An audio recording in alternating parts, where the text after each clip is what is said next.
And they said, I want to go faster. How do I get there quicker? I don't have the time to go through these things and deploy them project by project. And these customers overwhelmingly packaged these modern pillars or modern architectures. Call from Asif Malik. Right? So they were deployed. To me, that is a back office task of IT. Right?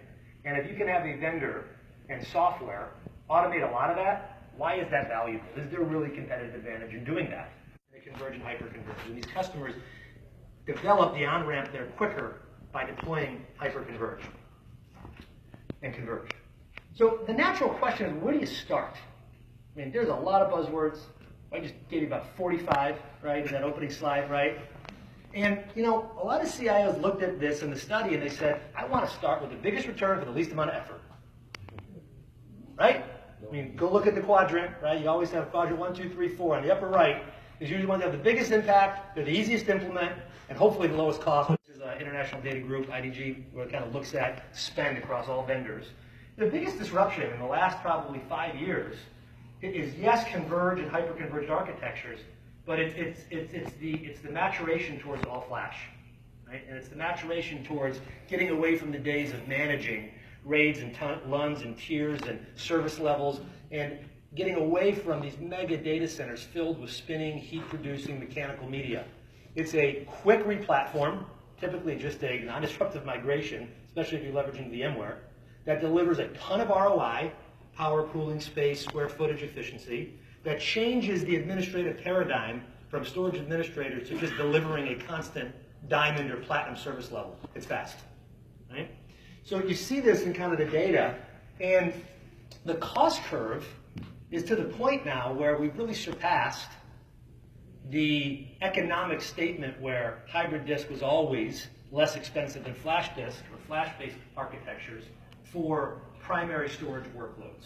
Yes, in data protection and archive, it will be there for many years to come, but for most of the transactional workloads that we're running our primary applications on, the economic model is in a place that we can really start to deploy these. And then naturally, you start to look at the vendor ecosystem that plays in these pieces.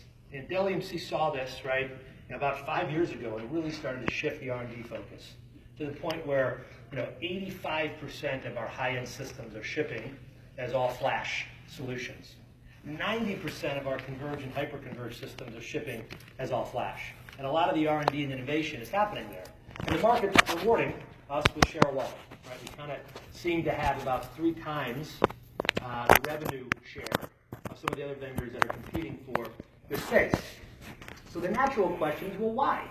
Why do we start to see some of the market adoption at a rate that's 2 or 3 times faster in aggregate than the pieces?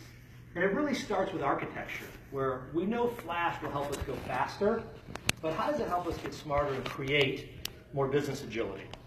And in our world, it really starts with architecture.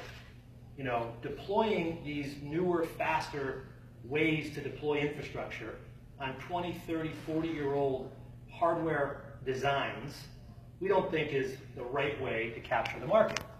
And we kind of put our money where our mouth was here, meaning we could have gotten to market a heck of a lot faster in the flash space. I said we've been investing for 5 years, but we were actually dead last to have an all-flash product.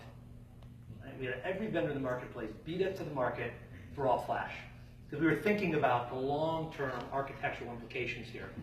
And within about 6 weeks of introducing the all-flash product 3.5, 4 years ago, we were the #1 vendor and really never looked back.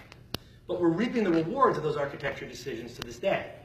Where again, on the left side, deploying some of these more heritage architectures versus some of the things we're doing on the right side are creating the performance capability that this new media unlocks. And not only the performance capability, but the operational and the financial savings that are there as well. And if you look at it in kind of a mid-range sense on the left, we have systems that run in active-active solutions up to a maximum of 2. And then for a number of customers that are in larger organizations, we've built a scale-out architecture that allows you to take multiple controllers and lots of flash memory and deploy that at scale. As I mentioned before, the architectural pillars, they were flash, they were scale-out, they were software-defined. Right? These are the ones that ultimately start to satisfy more than just one of those architectural pillars. But look, you can sit here and put up a bunch of engineering diagrams. The reality is, at the end of the day, what is it doing for customers? What are the